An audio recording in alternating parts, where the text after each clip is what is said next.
Ang salita ng Diyos mula sa unang mga kronika, 29, talatang 11 hanggang 13. Sa inyo, O Yahweh, ang kadakilaan, ang kapangyarihan, ang karangalan, at ang pagtatagumpay, sapagkat inyo ang lahat ng nasa langit at nasa lupa. Sa inyo ang kaharian at kayo ang dakila sa lahat. Sa inyo nagmumula ang kayamanan at ang karangalan, at kayo ang nagahari sa lahat. Taglay ninyo ang kapangyarihan at kadakilaan, at kayo ang nagbibigay ng lakas at kapangyarihan sa lahat. Pinapasalamatan namin kayo, O Diyos, at pinupuri ang iyong maluwalhating pangalan. Naway sabayan ninyo ako sa panalangin ito.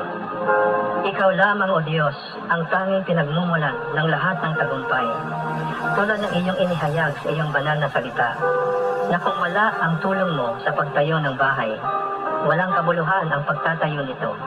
Kung wala ang pag-iingat mo sa bayan, walang kabuluhan ang pagbabantay dito. Ikaw lamang din ang pinagmumulan ng lahat ng kayamanan at mga ari-arian na iyong ipinagkakaloob sa mga nagpakahirap sa pagtatrabaho para sa kanilang kapakinabangan at kasiyahan. Iyong pinaintulutan na makamit nila ang mga ito, hindi dahil sa sariling kakayahan at lakas, kundi dahil sa iyong katapatan at kabutihan. Ibinigay mo sa kanila ang kakayahang maging mayaman, upang sila ay maging mayaman din sa mabubuting gawa, maging mapagbigay at matulungin sa kapwa.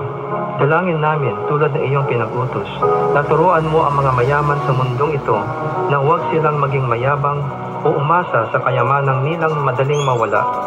Sa halip, turuan mo na umasa sila sa iyo, na nagkakaloob sa kanila ng lahat ng bagay, na sila ay maging bukas palad sa kanilang kapwa, lalo na sa mga mahihirap, nang sa gayon sila ay makapag-ipon ng kayamanan sa langit na hindi mawawala at matamo nila ang tunay na buhay. Iyong ipagkaloob sa puso ng aming mga mangangalakal ang habag at malasakit para sa mga manggagawa, at huwag silang pagkaitan ng nararapat na sahod at mga benepisyo, kundi maging makatarungan at makatao sila sa kanilang pagkikitungo at pagbayad sa pagpapagal ng mga naglilingkod sa kanila. Igawad nawa nila ang katampatang sweldo na walang antala o panlilinlang sa lahat ng panahon.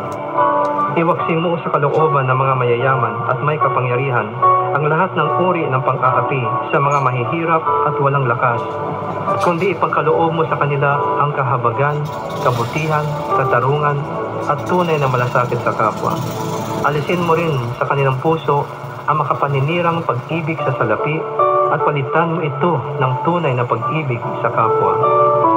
Palakasin mo, O Diyos, ang kalooban ng aming mga mangangalakal na ipinamumuhay at katarungan, kakumbabaan at malasakit sa kapwa. Palakasin mo, O Diyos, ang kalooban ng aming mga mangangalakal na ipinamumuhay ang katuwiran at katarungan, kakumbabaan at pagmamalasakit sa kapwa. Igawad mo sa kanila ang higit pang tagumpay at kasaganahan upang marami pa silang matulungan at mabigyan kinabuhayan. Protektahan mo rin sila sa mga masasamang loob at sa mga nagnanais na sila'y sirain o pagsamantalahan, at pagkalooban mo sila ng katarungan. O Panginoon, pagtibayin at pasaganahin mo ang aming ekonomiya. Bigyan mo ng dunong, integridad, tagumpay at katapatan ang mga nangangasiwa sa aming pamahalaan ng mga plano at programang pang-ekonomiya at infrastruktura. Iyong pigilin ang pagkalat ng karahasan at krimen sa aming lipunan, at ang pang-aapi at katiwalian na siya nagpapaalipin sa karamihan sa kahirapan. Paghariin mo ang katuwiran at katarungan, pag-ibig at pagmamalasakit sa kapwa sa aming bayan, mula sa aming mga pinuno hanggang sa mga pangkaraniwang mamamayan. Maraming salamat, Panginoon, sa iyong pagtugon sa aming mga dalangin na ito, sa pangalan ni Jesus. Amen.